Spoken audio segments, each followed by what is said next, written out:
छौरी देखे में कमाल करे सगरो बाबा,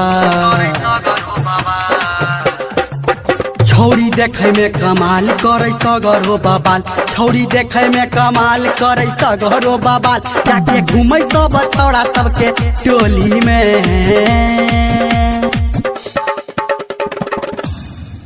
छौरी राइफल के गोली, छौरी राइफल के गोली राखै छै अपना चोली में।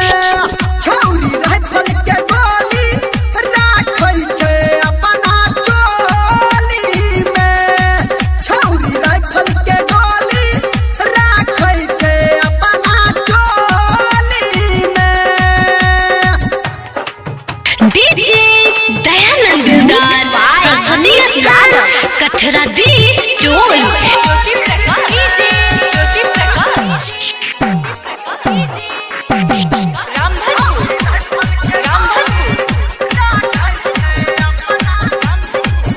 एकर नहना कटीली चलाबै छै बान, छौरी 16 बरस में भेलै जवान। एकर नहना कटीली चलाबै छै बान, छौरी 16 बरस में भेलै जवान। मारे बुढ़बो पे चांस कके डीजे पे ई डांस, लागे जादू छै भरल एकरा गोली में।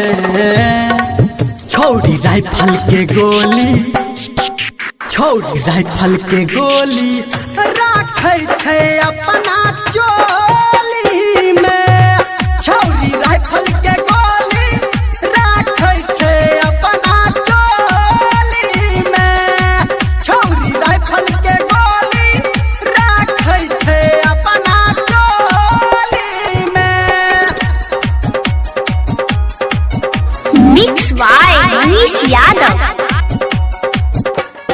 डीजे दयानंद दिलदार सरस्वती स्थान कठरा दी टोल।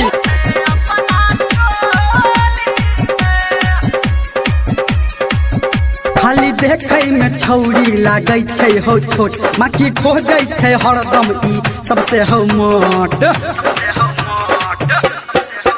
खाली देखे में छौरी लागै छै हो छोट, माकी खोजै छै हरदम ई सबसे हो मोट। छौरी देखे में नरम भीतर खूब छै गरम, खेला खेले खूब अपनाई खोली में। छौरी राइफल के गोली, छौरी राइफल के गोली राखै छै अपना चोली में, छौरी राइफल के गोली राखै छै अपना चोली में, छौरी राइफल के गोली राखै छै अपना चोली में।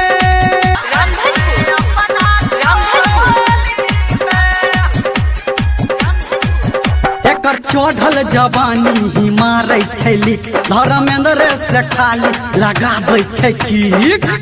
Mix by Manish Yadav. हाँ एकर चढ़ल जवानी ही मारै छै लिक, धर्मेंद्र से खाली लगाबै छै किक। मामा संतोष लिखे गीत, मामा भागिन सुपर हिट, हल्ला रहै छै जादव जी के टोली में।